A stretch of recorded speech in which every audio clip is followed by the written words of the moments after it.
অনুরাগের ছোঁয়া আজকের পর্বে আমরা সবাই দেখতে পাবো কুমার তার ভাড়াটিয়া গুন্ডাকে বলছে হসপিটালের অক্সিজেন গ্যাস লাইনটা কেটে দিতে। এদিকে সাক্ষ্য আর চারু রোমান্টিক মুডে কথা বলছিল, সেই সময় উর্মি এসে বলছে সাক্ষ্য বাবু আপনি যে এত রোমান্টিক সেটা তো আগে জানতাম না। এদিকে সাক্ষ্যর মা এসে বলে আমার খোকা কত বড় হয়ে গেছে, দেখো মেয়েদের খুঁটিনাটি বিষয়গুলো তার নজরে পড়ে। তখন চারু বলে আমরা একে অপরকে ঠিক সামলে নেব। এদিকে সূর্য রোমান্টিক মুডে দীপাকে বলছে আজ তোমাকে অনেক সুন্দর লাগছে। আর ঠিক তখন সেখানে একজন এসে সূর্যকে জুস দিয়ে যায়, আর সেই মুহূর্তে জয় এসে দীপাকে নিয়ে যায়। সূর্য দাঁড়িয়ে দাঁড়িয়ে দীপাকে নিয়ে ভাবতে থাকে, ঠিক সেই সময় সূর্যের জুসটা পাল্টিয়ে দেওয়া হয় আর মোবাইলটাও সাইলেন্ট করে দেওয়া হয়েছে, যাতে হসপিটাল থেকে কেউ ফোন করলে সূর্য ফোনটা রিসিভ না করতে পারে। এদিকে হসপিটালে অক্সিজেনের প্রবলেম হওয়াতে সবাই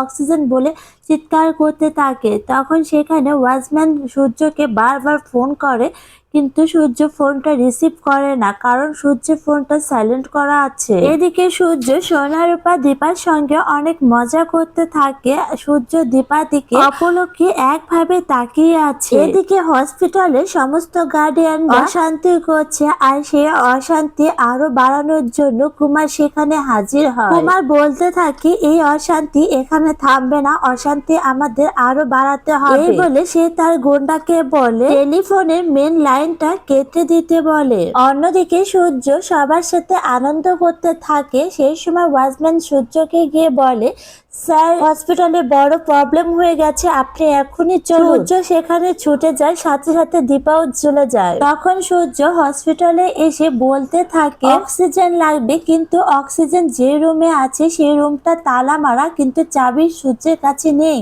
তখন সূর্য বলে দরজাটা ভাঙতে হবে, আর সেই সময় দীপা চলে আসে দরজার তালা খোলার জন্য লোক নিয়ে। তারপর সেখান থেকে অক্সিজেন বের করে নিয়ে আসে, আর এই সব কিছু দাঁড়িয়ে দাঁড়িয়ে কুমার দেখতে থাকে আর জ্বলতে থাকে যে তার সমস্ত প্ল্যান ভেস্তে গেছে।